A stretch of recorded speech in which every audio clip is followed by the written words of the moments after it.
Halo Bapak Ibu, hari ini saya akan menjelaskan mengenai edukasi mengendalikan dismenore. Apa itu dismenore? Dismenore adalah nyeri yang berkaitan dengan siklus menstruasi. Lebih dari setengah perempuan yang mengalami masa menstruasi dapat mengalaminya, dari hari pertama hingga kedua di setiap bulannya.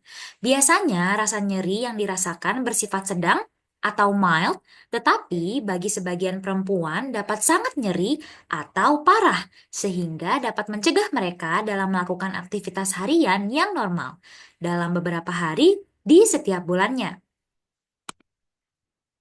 Penyebab nyeri haid atau dismenore itu apa sih? Yang pertama, tidak seimbangan hormon. Yang kedua, penggunaan alkohol atau mengkonsumsi alkohol dalam jangka yang waktu yang lama. Yang ketiga, merokok. Dan yang keempat, obesitas atau pola hidup yang tidak baik dan tidak sehat.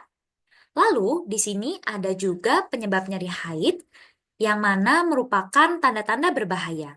Adanya endometriosis, adanya inflamasi radang panggul atau PID, ada infeksi tumor atau polip di rongga panggul. Dismenore dapat dibagi menjadi dua, yaitu dismenore primer yang terjadi di bagian perut bagian bawah dan dapat terjadi berulang selama siklus menstruasi dan tidak terkait dengan penyakit lain atau patologi yang mendasarinya. Dismenore primer biasanya dimulai sekitar 2 tahun setelah menarche atau setelah siklus ovulasi terbentuk. Sementara ada dismenore sekunder, di mana dismenore sekunder dapat dikaitkan dengan penyakit atau patologi yang diduga atau dapat diidentifikasi secara klinis. Rasa sakitnya terletak di garis tengah panggul dan dapat menjalar ke daerah pinggang belakang atau paha atas. Tanda dan gejala dismenore. Kondisi ini bisa bersifat kram dan episodik, terjadi secara berkala atau pada waktu tertentu, dan biasanya sama pada setiap siklus menstruasi. Gejala yang menyertainya bisa berupa mual, muntah, sakit kepala, pusing, kelelahan, dan kesulitan tidur.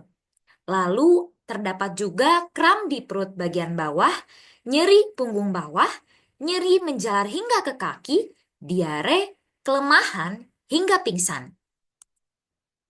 Bagaimana mengatasinya? Pengobatan dismenore ditunjukkan untuk meredakan nyeri secara memadai agar pasien dapat melakukan sebagian besar aktivitas hariannya secara normal. Pengobatan dismenore primer dan sekunder kurang lebih sama. Edukasi terkait penanganan, memberikan dukungan, dan terapi suportif. Dan penanganan medis kepada pasien merupakan intervensi awal yang direkomendasikan. Lalu, terdapat penanganan non-farmakologi. Jika nyeri tadi tidak membaik pada pengobatan awal, diperlukan evaluasi untuk kemungkinan adanya penyebab dismenore sekunder. Strategi pengobatan dibagi menjadi pengobatan farmakologis dan pengobatan non-farmakologis, seperti di bawah ini. Opioid dan tramadol tidak boleh digunakan secara teratur untuk mengobati dismenore, karena termasuk obat-obatan yang keras ya.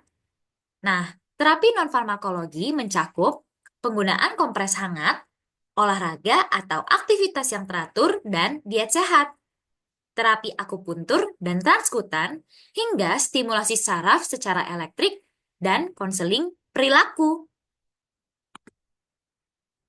Lalu terdapat penanganan farmakologi atau secara obat-obatan, di mana ada pemberian obat antiinflamasi non-steroid atau NSAID dianggap sebagai pengobatan farmakologis lini pertama untuk dismenore.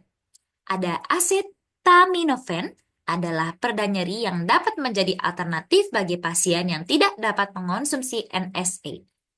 Ada kontrasepsi hormon, lalu penggunaan gonadotropin releasing hormone agonis and antagonis, vasodilator atau vasodilator, kalsium channel blocker, antispasmodik, dan magnesium. Kesimpulannya, dalam menangani dismenore, diperlukan dukungan dari keluarga untuk mengetahui mengenai penyebab, faktor risiko, hingga penanganan dismenore. Diperlukan komunikasi terbuka, asistensi, hingga support emosional kepada remaja dengan dismenore untuk memberikan kepastian dan keamanan akan kesehatan reproduksinya. Ingat untuk selalu memantau kondisi nyeri. Apabila nyeri dirasa sangat parah dan diiringi dengan pendarahan hebat, demam, hingga nyeri panggung, dan mengganggu aktivitas, segera pergi ke dokter. Berikut sudah selesai untuk penjelasan mengenai dismenore. Apa yang akan kamu tanyakan? Terima kasih sudah mendengarkan. Wassalamualaikum warahmatullahi wabarakatuh.